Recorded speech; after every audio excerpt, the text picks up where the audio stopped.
Hello there, it is Catherine here from Cat v Stitches here on YouTube or Flosstube and on Instagram.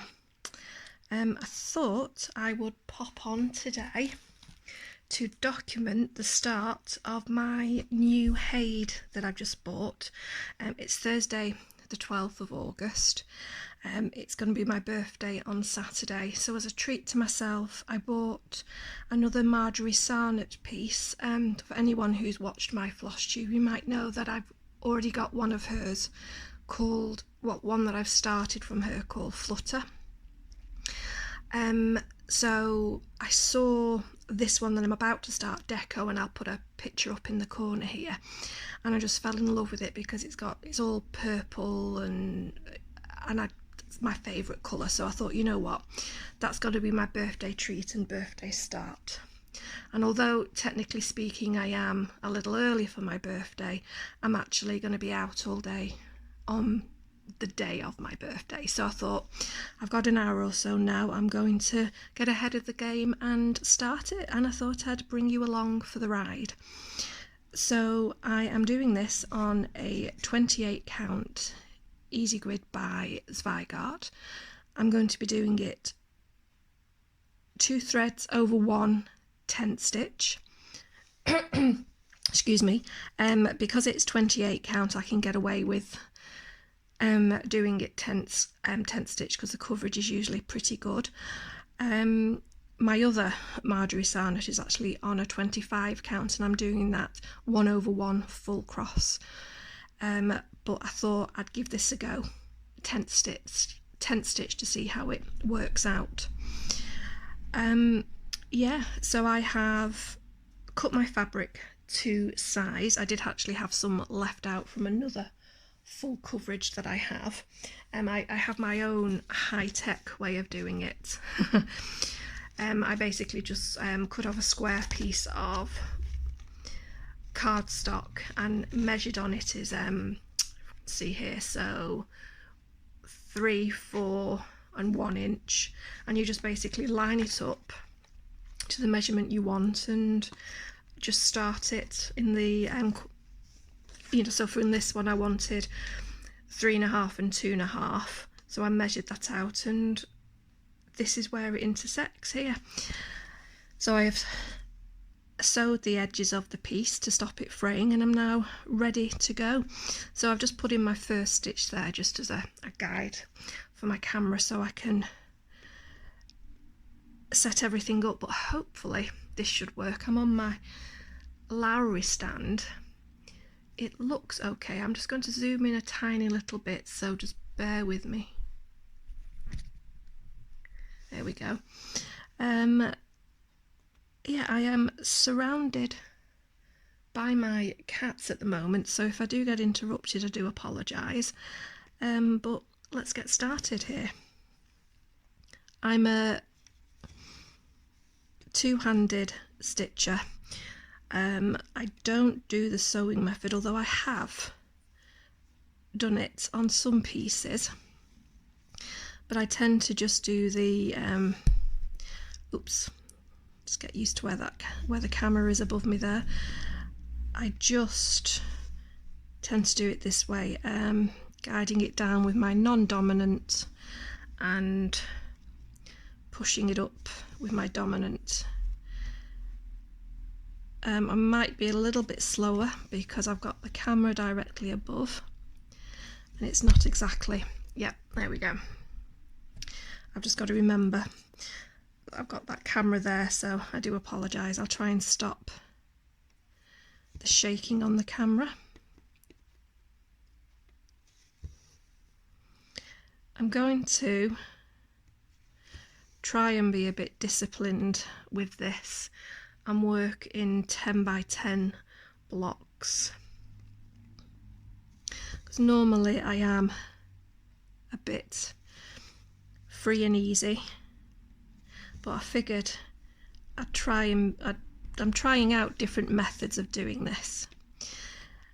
I know I don't like the traditional parking method, and hats off to those people who can do that I don't have the patience for it, and I don't know what it is. I think if I've got some thread on my needle,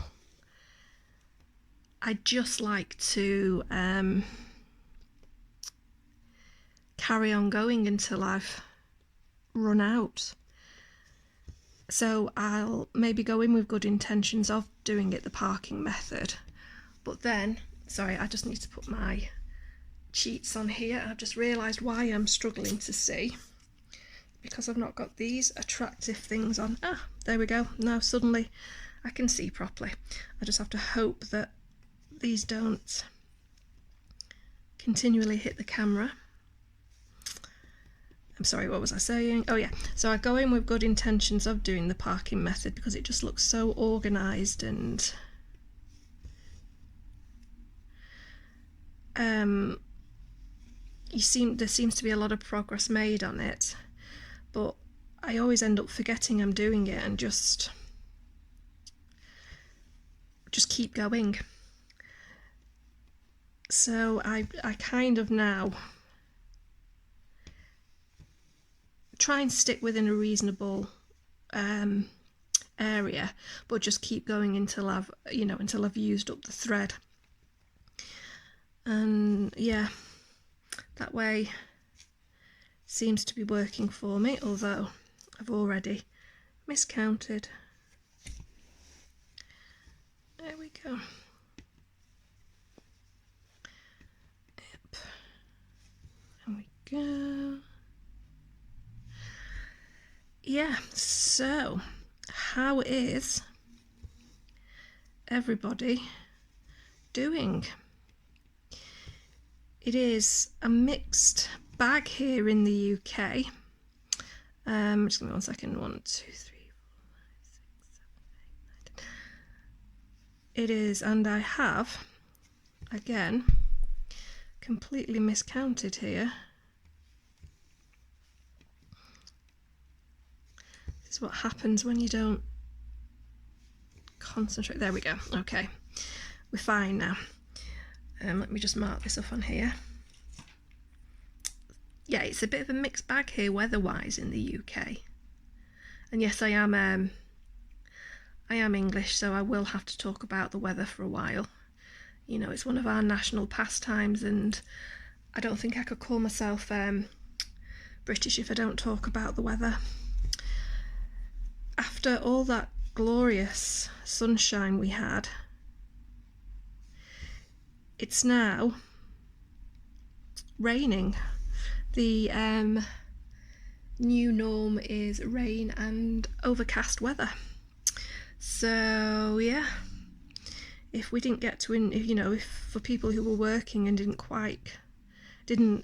get to enjoy the weather as per is normal in our country, in our wonderful little country, the weather has changed.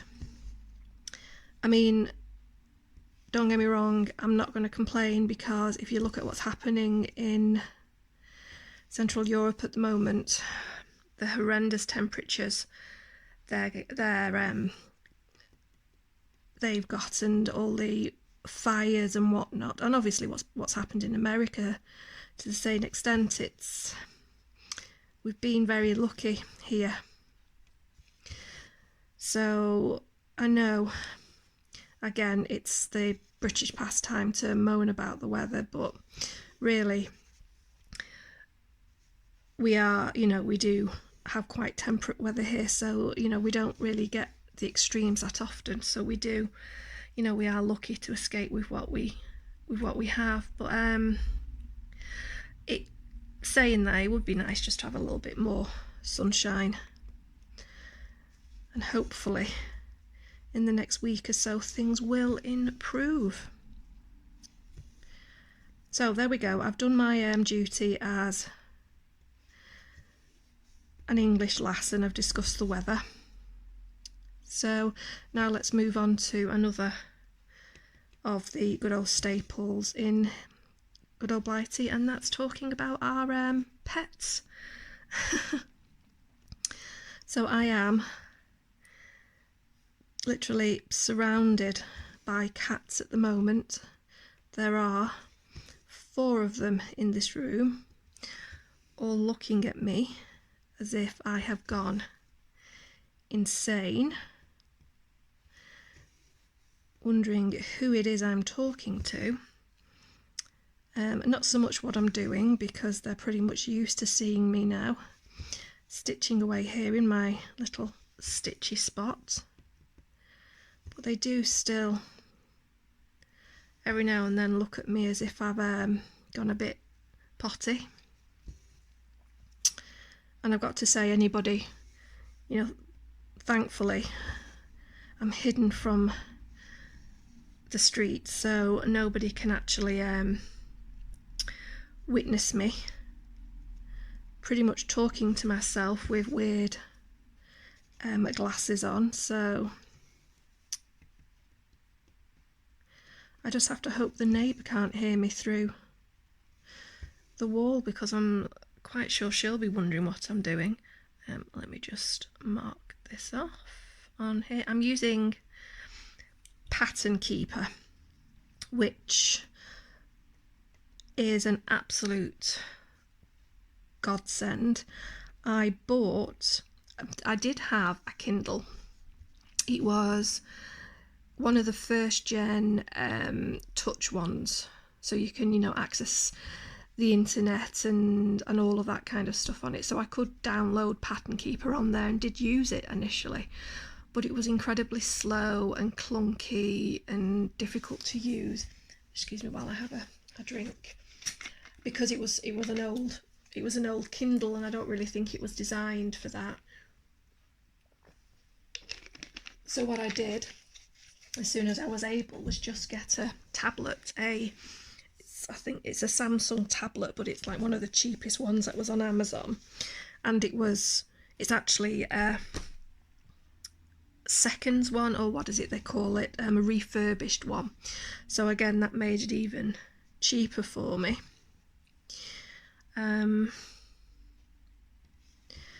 So basically it made it a lot easier to download and use Pattern Keeper.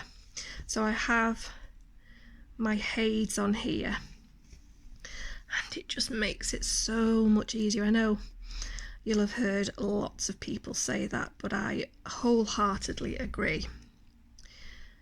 Because what I use for all my other patterns is I don't like paper patterns. I prefer PDFs that I can mark off on, and those that don't work in Pattern Keeper, I will use GoodNotes instead. So I will either export directly onto GoodNotes the PDF, or where it's an actual paper pattern, I will take a good high-res picture of it, export that to GoodNotes, and then you can mark off. I mean, obviously you can't do like you can in Pattern Keeper where you can search for the symbols, but you can mark off using a highlighter. So that's what I do with any patterns that I can't put into Pattern Keeper. But I do have another large full coverage one. It's my Lynn Map Drexler one. That is a large piece that I've put in Pattern Keeper, but it's one of those ones that's not actually compatible with Pattern Keeper, so you can't search for symbols, and I'm finding it really difficult. I don't know how people do it when they don't use Pattern Keeper.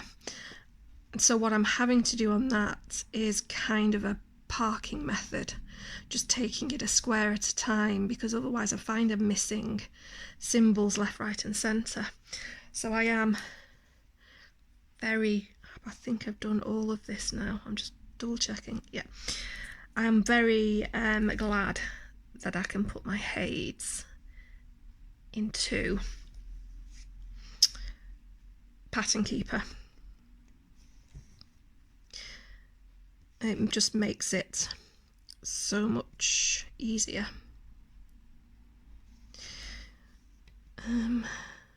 So my pets I have 5 cats. Now, 5 is a lot, but I can, you know, I'm in a position where I can afford to feed both myself and my cats. And I have insurance. I'm again in the lucky position where I can afford to maintain insurance for those cats as well, which, trust me, I have needed. There have been times when, without that pet insurance, I would have had to have made some pretty horrible decisions, but luckily, because I had said insurance, I didn't have to. I think you all know what I'm alluding to without me going into too many details. This goes to here. Yeah, so although it's not necessarily the cheapest of things, and I fully understand that not everybody can afford it. Oops, the cat just fell off the edge of the sofa there. That not everybody can afford it, so there is absolutely no judgment here for anyone who doesn't have insurance, but I myself have, you know, have needed to rely on it so many times that it's an absolute given now. To me, it's pretty much the same as the cost of, you know, as important as having to get cat food, or in my case, cat litters, because I have 5 absolute buggers who won't go outside. So I have to maintain cat litter trays for 5 cats. And let me tell you, that ain't fun. Especially when it's the time each week where it gets a full deep clean, where all the litter trays get a proper disinfectant clean. That is not a job that I enjoy, as I'm sure you can guess. And it has to be done, you know, after... I've lost the marker now. What have I just done with my little marker?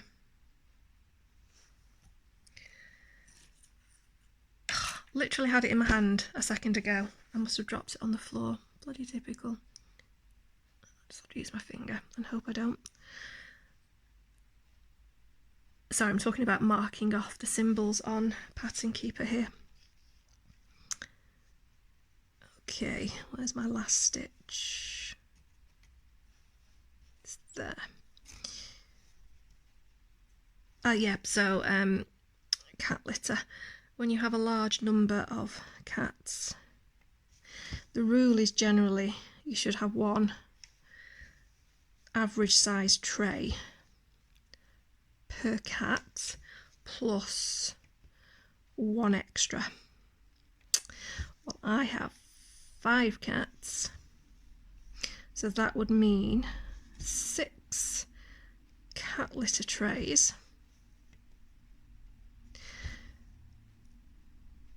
Yeah, so I've just gone for 4 larger trays, and it works out around the same, and everybody seems happy with that. Maybe a little bit too happy, maybe a little bit too comfortable, because I have a cat flap which allows them access to the outside whenever they want.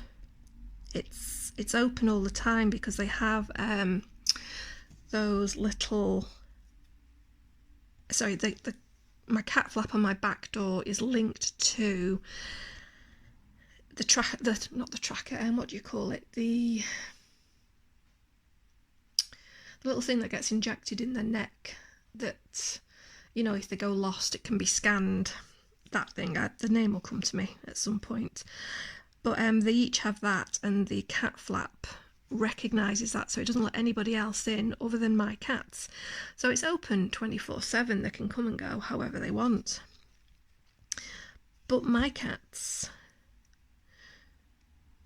are obviously, like their owner, a little bit shy about going to the toilet in the wide open, and they like to, they like to save it up. So yeah, even if they have been out all day, they will come in, use the cat litter, and then go back out again. So yeah, I have to maintain all of those trays. And cat litter is not the cheapest of things, so when I'm factoring in the cost of cats, I also have to include, as well as food, insurance and other accoutrements, I have to factor in the cost of cat litter. Right,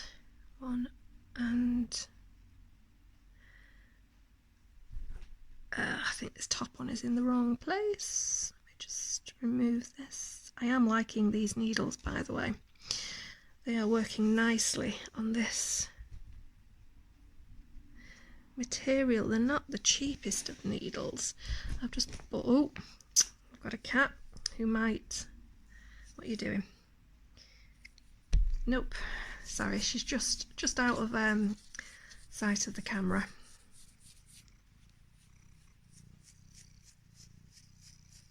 I don't know if you can hear her purring there. That little sweetheart. Yeah, so she gonna, sorry, just let me get her settled 1 second. Let me I don't know if I can show her there. She is just here by the side of me.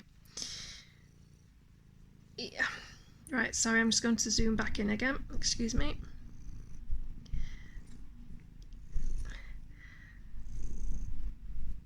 There we go. So,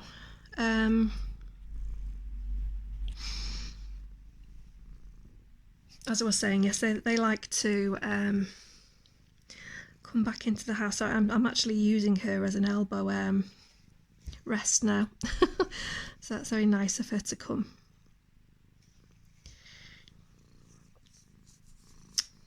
So yeah, I have all my cats. Sorry, I've got everything out of focus now. I do apologise. Let me just move back in so I'm not hitting the camera. All my cats are rescues, but again, no judgment. I have actually had in total 8 cats. So the first cat was an absolutely gorgeous, well, not really a black cat. She was that incredibly, okay, and one stitch out here. Nope, there we go. I just need to put one in. Let me just quickly count this, make sure I've got this right. 1, 2, 3, 4, 5, 6. 1, 2, 3, 4, 5. Yeah, we're fine. She was one of those incredibly dark brown cats that look black but aren't. She was called Indy, and actually my first 2 cats weren't rescue cats. We got them from the same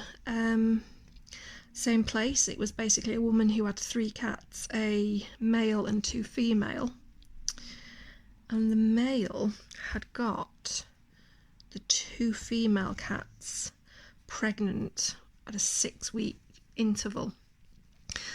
So what basically happened was, for Valentine's Day, my boyfriend at the time, I think I was 20, but I was at university, and my boyfriend at the time, instead of getting me the gold chain that I wanted, got me a kitten. And at that point I had never, it's me not concentrating again, I'd never had a cat. That goes against that row. Sorry, just making sure I've got this right. Let me just highlight that row there. I'd never had a cat because I had always grown up with dogs, or a dog in our family home, so I had no idea what to do with cats. Oop, that's my other cat come to say hello. Oh, now they're all moving. God. Oh, ecky thump, never mind. Sorry, what was I saying? Yeah, I'd never had.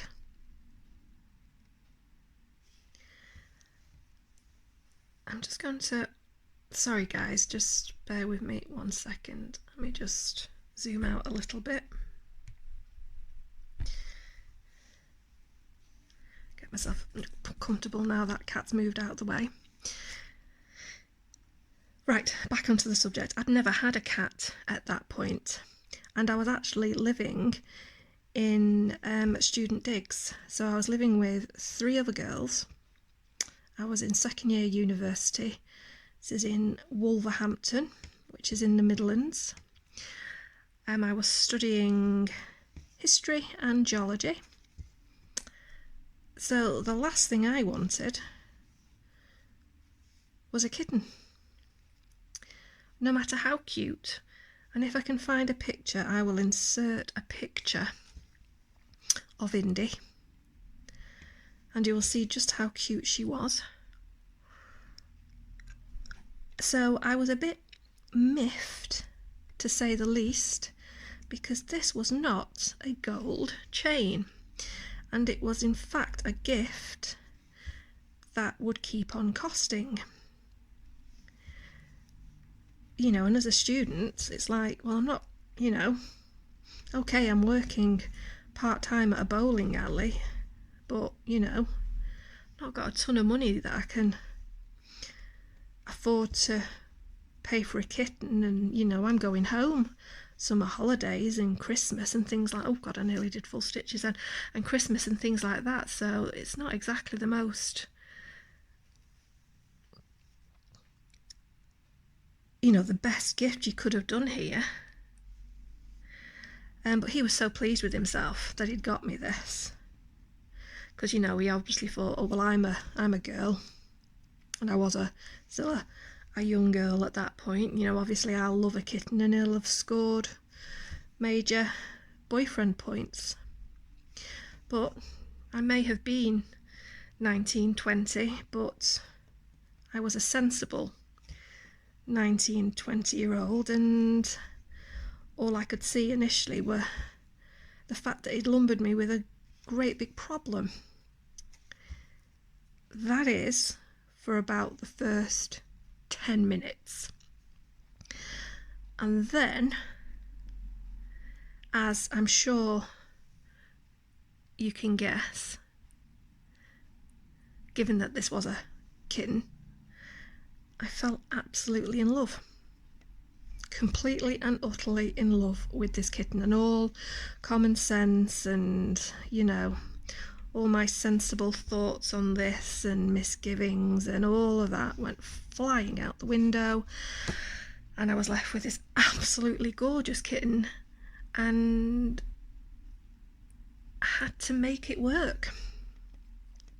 So it wasn't the easiest of things, not helped by the fact that 6 weeks later he obviously heard from the woman who he'd got Indy from, and she said, oh, the other kittens from the other cat are now ready to be homed, would you like one? And he happened to mention it to me, and good old sensible me just turned around and was like, yes, yes, yes. Indy needs company, you know, to keep a company when I'm in uni, and, you know, we're all living in this one room in student digs, but I don't care, let's get the other let's get what is her half sister. So we went round to the house and picked Fuzz. So if I can find it again, I will insert a picture of the gorgeous Fuzz, who was black and white, and her black was true black though. But the two of them were just absolutely gorgeous cats. I mean, these cats were just my family. They were just amazing, and I had them both for 19 years. They both did really, really well. Indy, towards the end, got diabetes, and we had again, I had the insurance, so injections and whatnot were covered under the insurance, but did have a very scary incident with her where she was getting on a bit and she was given some medication for her joints, but unbeknownst to me, the medication was making her sick. But unlike my cats at the moment that seem to take great joy in making it very well known if they're being sick, Ruby used to hide if she was sick. So I didn't know that she was being sick, so I was giving her twice daily insulin injections, but she didn't have any food on her stomach because she was being sick.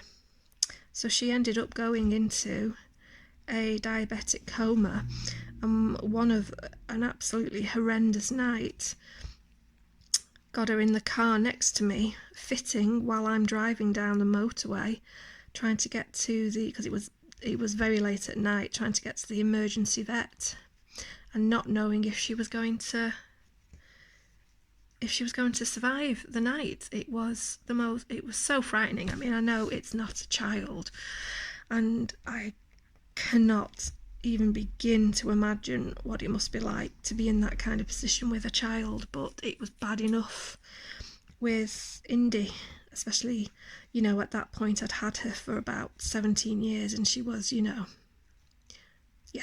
anyway, got to the emergency vet to be told that, look, this is not going to be cheap. We can try to save her, but we have no idea what damage has been done, and no matter what we do, it's going to cost a lot. And because she's got it's to do with her diabetes, which is a pre-existing condition, it wouldn't be covered under my insurance. So, I very luckily, while I just going to end this thread, I think I will do this as a waist thread. So I'm just going to put it off over here for now. So I'm going to move on to a different colour. So I ended up having to make a very difficult decision. By some miracle, I'd recently, on a credit card that I very rarely used, excuse me while I just get a drink, I had an increase in its balance. Normally I would moan about that if they just increased the available balance without telling me, but this one time I just literally had to hand over the card, and it was a case of, okay, continue treatment until I run out of money on the card, and I'll have to try and figure out what to do next after that. So let me just move on to my next symbol, which is a dot, and that's number 3802. Here we go. Yeah, so she stayed in the emergency vets for 2 nights. She survived that. They got her out of the coma. And I then took her to see my vets. And thankfully my vets was a bit more savvy and basically said, well, look, we know what's caused it. We kind of figured out what had caused it. And she said, what I think we can do is, because if she hadn't been on this medication, because I can show that from all her, you know, the time she'd come in, because I would go in regularly for checkups and they'd do blood tests and things like that. She said, because we can show she was stable up to this point, and the only thing that had changed was the fact that she'd been on this medication and she'd had a bad reaction to it. Because it's that, it may not be considered just a part of her diabetes. That it, well, obviously it was part of her diabetes, but it may be considered that it had been caused by something external to the diabetes that, you know, that exacerbated it. So she put in the claim,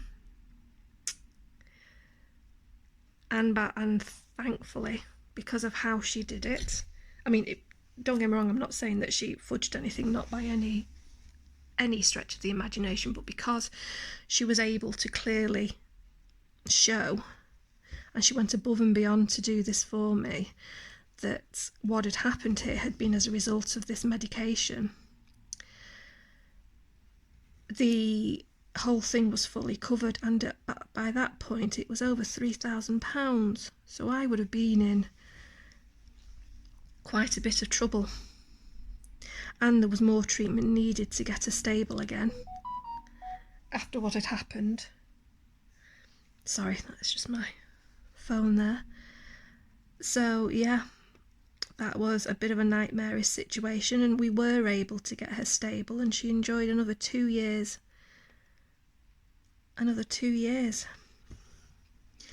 So, you know, and the thing is, as I said, they were half sisters, so they'd been together all their lives, and when I did sadly lose them, they actually went within a month or so of each other,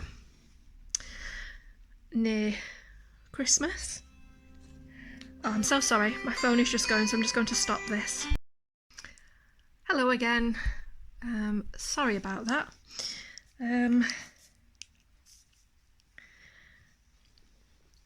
Where was I? Literally, where was I? Oh yeah, I think I don't. Yeah,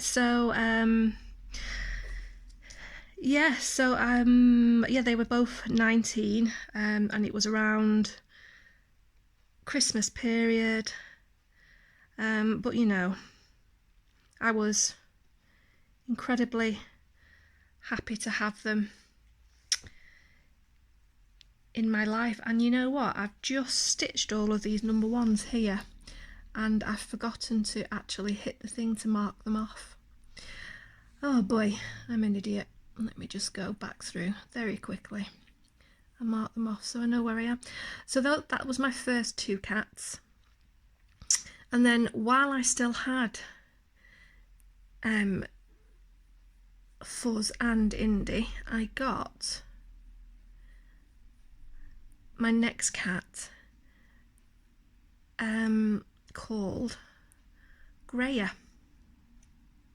No, sorry, I got Ruby. And unfortunately Ruby, I didn't have Ruby for long because she got she very sadly was run over. That was heartbreaking. I won't go into that anymore. But shortly after that, I got another kitten who I named Ruby Tuesday in honour of Ruby, and I'll insert pictures of both of them. So the first one I'll insert in, if I can find, is of first Ruby, and then my next one is Ruby Tuesday, who is a regular visitor on my my videos anyway, and on my Instagram if anybody. Right, I'm back, sorry, and I've marked everything off that needs to be marked. Let me just put it as translucent highlights. There we go. Right, sorry about that. Yeah, so that was, yeah, so then I got Ruby Tuesday. Now, touch wood, I'm touching a table on my head here.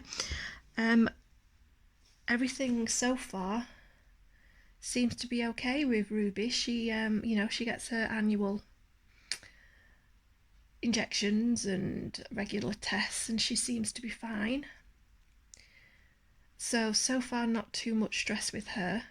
And then my next cat, which is Greya, again I'll insert a picture, she has caused some worry, and that again insurance came in and helped there, because she's a bit of a nervous cat. Because now Ruby was a rescue cat I got from a sanctuary, but Greya I actually rescued quite literally. What I think had happened was she'd been abandoned.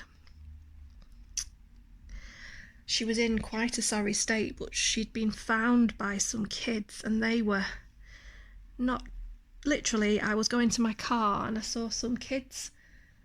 She was on the floor. I don't know how she'd been abandoned there, the poor little mite, but she was just on the floor, and they were like kicking her with their foot.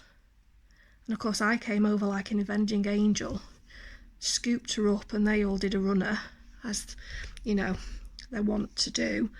And this poor little mite was she was only, you know, she was literally barely weaned. And oh, she's next to me here fast asleep. She's barely weaned. Let me just take a quick picture and I'll show you. And she was just abandoned. And see if I can get this in frame now. I've just taken that of the two of them. So that's Ruby, and that's my little Greya there. She is the smallest of all my cats, because I think of what happened to her when she was little. But yeah, she was barely weaned, but she was filthy. She was absolutely covered in fleas. She was, you know, she had worms. She was a poor little thing. And I just straight away fell for her and took her to the vets. But unfortunately, from that very early stage, you know, she knew nothing but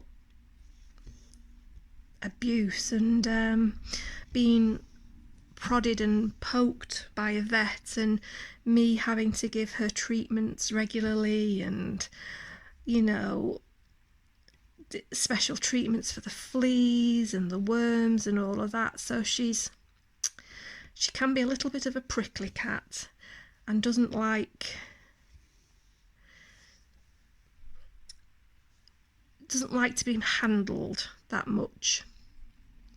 But she's also one of those cats that when she does show you affection, it's like the most amazing thing ever. It's like you have been graced, you know, you feel very honoured that she's allowing you to touch and stroke her. And then, as is normal with cats, she'll then go, right, I've had enough now, bugger off, and take a little swipe at you. Claws in though, but she'll let you know that she no longer is interested in being touched. Oops, sorry, it's me hitting that camera.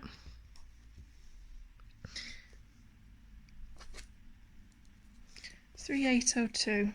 Well, they are kind of similar colours. Yep, so I'm worried now that, is this the same colour? No, it's a different colour.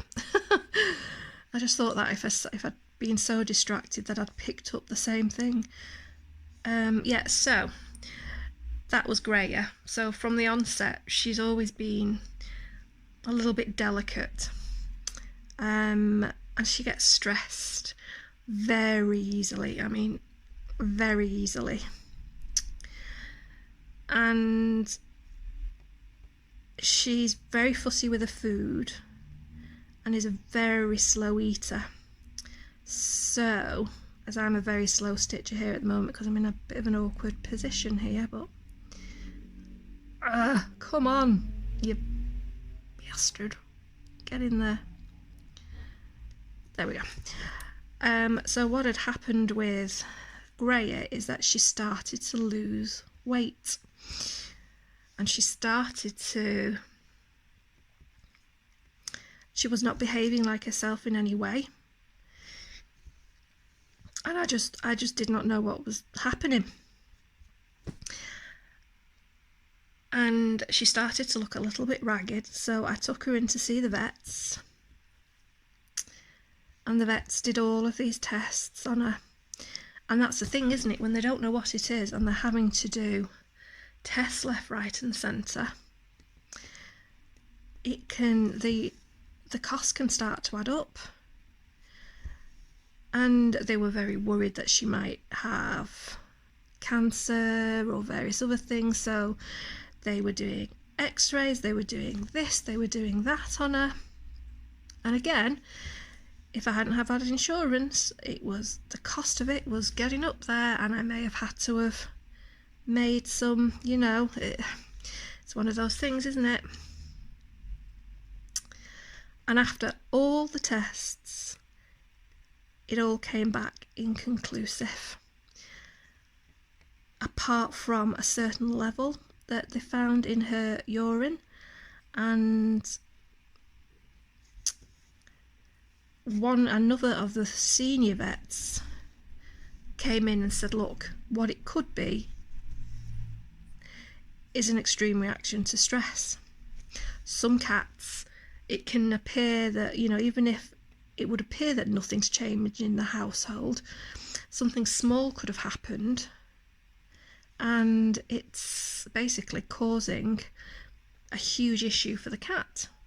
Even though all your other cats may be absolutely fine, something could be happening to this particular cat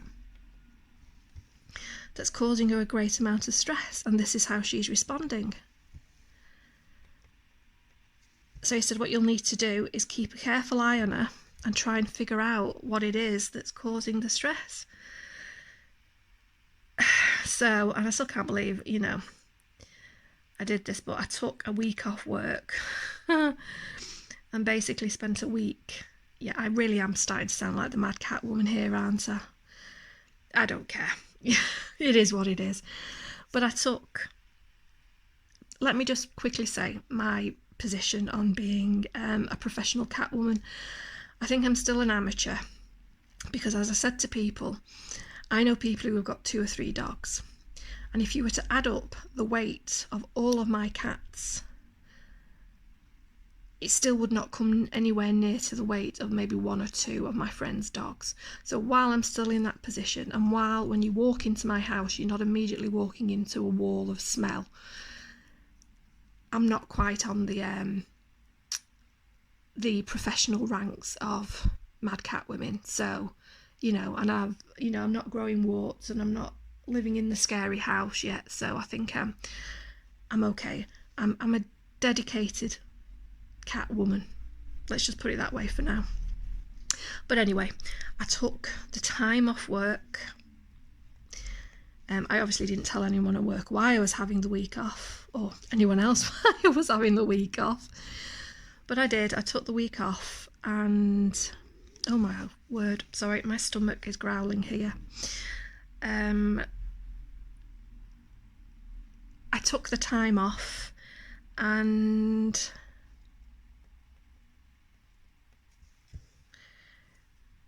watched her. And it was because of that I saw something that I'd never noticed.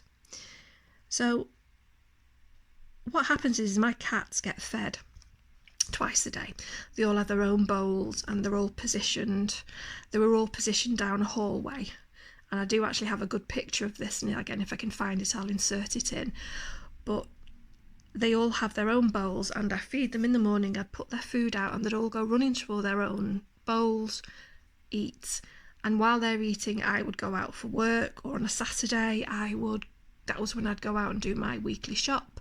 And on a Sunday, I'd either be going out or I'd feed them, and I'd sometimes go back to bed for a lie or whatever. But I didn't generally hang around, to just stand there and watch them eat. But what was happening is that Greya is a lot slower eater. than the others. And so she'd be eating her food, and then maybe one or so of the younger cats would finish their food, come barging over and barge Greya out the way and start eating her food. Now, the funny thing is if Greya's walking around and she can see another cat eating, she quite happily will push them out of the way and eat out of their bowl.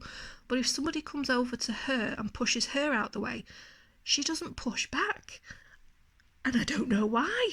It's like a selective thing. But what that basically meant is that she was getting all stressed because she wasn't eating fast enough to finish her food off. And it was just causing her to get really, really stressed. So I basically had to turn into Greya's bouncer. So I basically had to make sure I was feeding 5 minutes early so that I could, and then I had to just not rush her.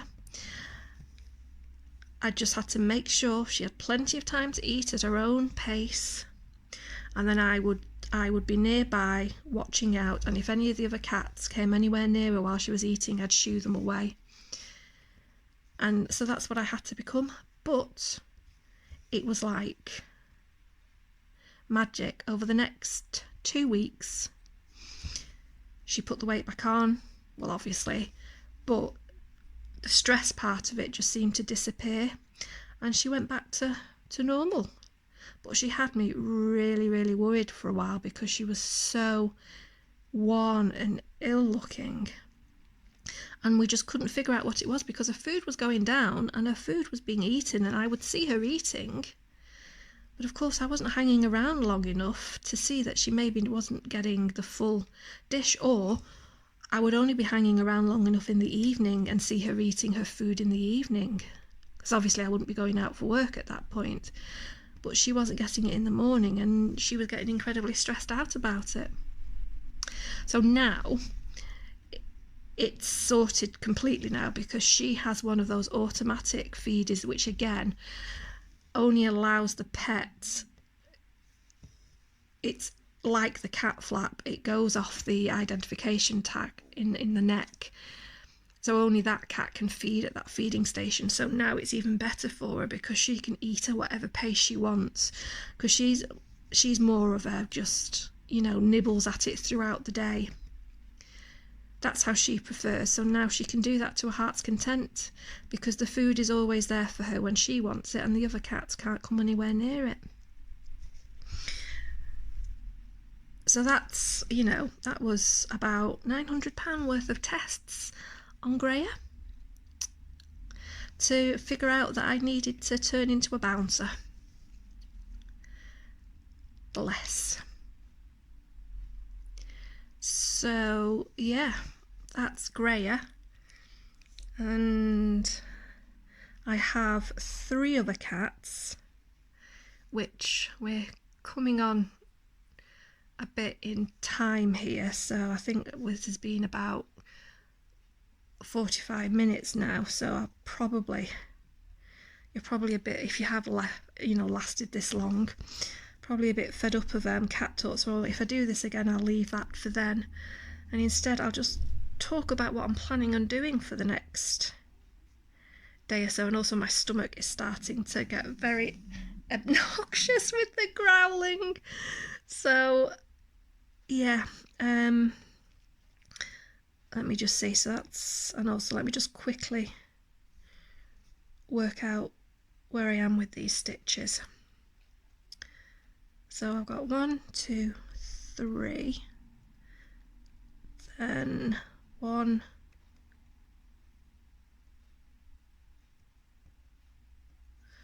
okay, I need to do something here. I've made a slight mistake here.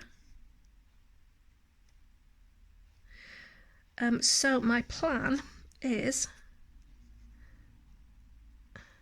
there we go. Yeah, I've got that in the wrong, got that stitch in the wrong place there. So my plan tomorrow is I am going to go, I've got 2 things tomorrow. So my birthday's Saturday, but tomorrow I'm going to get my hair done because I hesitate to admit this, I have not actually had my hair cut for 1.5 years. So my hair has never been this long in my entire life, and literally my entire life I've never had hair this long. I've dyed it myself during the last 1.5 years because I have a lot of grey, but it's not like Mama Loves You GB grey where it looks glorious, and I mean glorious. It's bitty grey where I've got one streak in the front that if I let it go it looks a bit like Cruella de Vil. It's just like this big white stripe. Oh, it's horrible. But anyway, so I've done that, but I've not had it cut for so long, and it's like, oh Christ, Catherine, you need to get that done. It's looking a bit raggedy. So I'm getting that done, and I'm also going to the cinema. The first time going to the cinema to see the new Ryan Reynolds and Jodie Comer film, Free Guy. And I've been wanting to see that ever since the first trailers came out, and that seems like years ago that those trailers came out. It's a bit like Mobius with Jared Leto. I can't wait to see that film, but that now isn't coming out until next year, and June, which isn't coming out until I think December. So one stitch goes down here, so that's, sorry, just let me count this very quickly. 1, 2, 3, it's 4 stitches. But yeah, stomach is being obnoxious now, so I'm going to sign off here in a second. So yeah, so tomorrow my plan, so long as everything else goes according, is to go to cinema and to go to see Free Guy and then get my hair done. And then Saturday my lovely friend has invited me round there for tea, so I am really looking forward to that. A, because she's an absolutely wonderful person, and B, because her and her hubby are absolute wonderful cooks. So so great company and great food, and they've got a lovely dog. I love dogs as well as cats, by the way. It's just because I've always worked long hours, a dog has never really been feasible, but that is my aim. If not this year, next year possibly, to get a dog. I know it'll be crazy, 5 cats and a dog, but the cats have actually had a dog here before, because my brother used to live just up the road and he had this gorgeous chocolate lab, and whenever he used to go away for long weekends, the dog would stay here, and they'd all, you know, they were all fine, just stayed out of each other's way. But that, I would love to get a dog at some point. But anyway, yeah, so that's my plan for tomorrow. And then Sunday, oh, stomach again, I really do apologise. Then Sunday to just do some stitching. I'm working on the Big Red Ship of Life from Ink Circles. I'm using a red silk on that, and I'm really enjoying stitching that. And I might do, and obviously do a bit more on here. But anyway, I'm going to leave it at that, because I think we're coming up to about 50 minutes, and I don't want to, you know, you're probably already bored out your noggin. But if you have watched this, thank you. I may do this again, because I've actually enjoyed this, and this is quite an easy one to do on, because this part of it is all big blocks of colours. But yeah, thank you very much for taking this time with me, and hope you're all safe and well, and I hope you all have a great weekend, and I will see you soon. Bye.